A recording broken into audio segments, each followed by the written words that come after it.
Welcome, everyone. My name is Dr. Shubda Chaudhary, and this is Middle East Insights platform. As you know, I want to share with you a couple of, nitty-gritties which are not often put into the media, and also talk about the psychology of violence, why we have to understand it. So, starting with the first thing that comes to my mind is that the Israeli President Herzog is going to meet US President Joe Biden soon. At the same time, what is also happening is the Israeli Chief of Strategic Affairs is going to meet during his Washington trip President elect Donald Trump. Now, there are two very interesting aspects of the presidential race that are very important that has to be taken into account. The first is that I don't know if you know this, that Trump actually has a Lebanese son in law whose name is Michael Boulos. Michael Boulos married Trump's daughter Tiffany in, I guess, 2022. His father, actually, who is Masad Boulos, is a very, very rich and also a supporter of the Trump campaign, a Lebanese American. Currently, as you and I know, the Lebanese government is a caretaker government.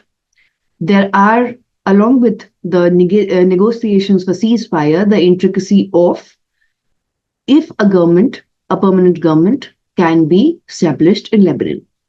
So one has to think about that what would be the ramification of it. My second point here is also very interesting. We are talking about the richest woman whose wealth is almost like 36 billion or more than that in US. Her name is Miriam Anderson. She was married to Sheldon Anderson, who was the casino magnate in US, who passed away. She had funded the Trump's campaign for more than 100 million US dollars. Elon Musk comes closer to around 50 to 75 million US dollars for the Trump presidential campaign. Miriam Anderson was born and raised in Israel. And she was also drafted in the Israeli Defense Forces, in the military conscription as a medical nurse. She went ahead and studied microbiology. Right now, she is a very important voice when it comes to the family members of Holocaust victims and survivors. Along with, she's a very important name, a legitimate name in the circles that try to deal with drug addiction and the nuances of it and how to eradicate all of that. So all of that is also very essential when we try to look into like who the funders were. At the same time, the intricacies are not as simple or cursory as I've just mentioned. It is important to understand in the context of what is happening today, Israel facing a seven-front war, the massive human conflict, genocide going on in Gaza, the silent annexation of West Bank, the silence completely on Golan Heights, the entire discourse of millions of refugees being created in Lebanon as we speak.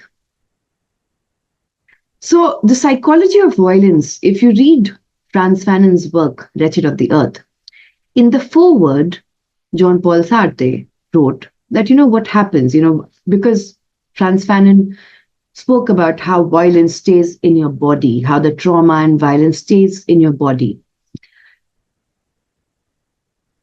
The point is that Jean-Paul Sartre said that, what happens when the colonizer goes away? When the colonizer goes away, the anger, trauma, turbulence, anxiety,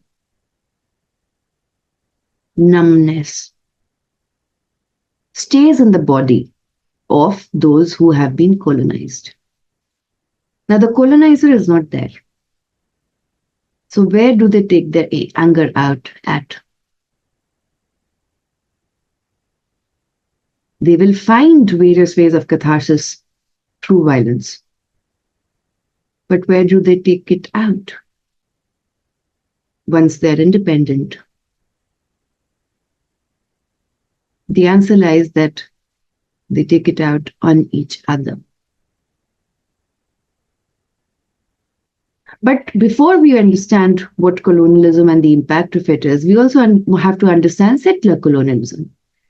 And not just that settler colonialism by Israel, but what were the reasons that led to the settler colonialism? And what has been the impact on the Arabs, the Palestinians, Muslims, Christians, along with the Armenian community? What has been the impact of it?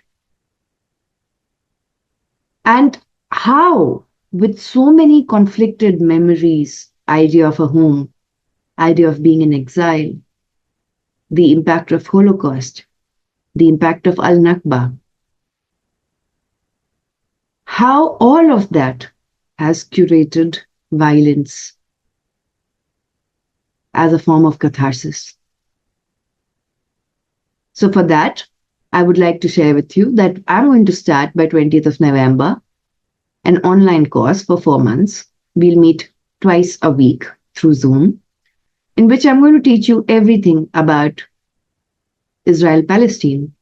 But along with that, also talk about Lebanon, also talk about Iran, also talk about Iraq, Syria, Yemen, and even the future of Abraham Accords, if they are possible in the distant future of the Trump presidency.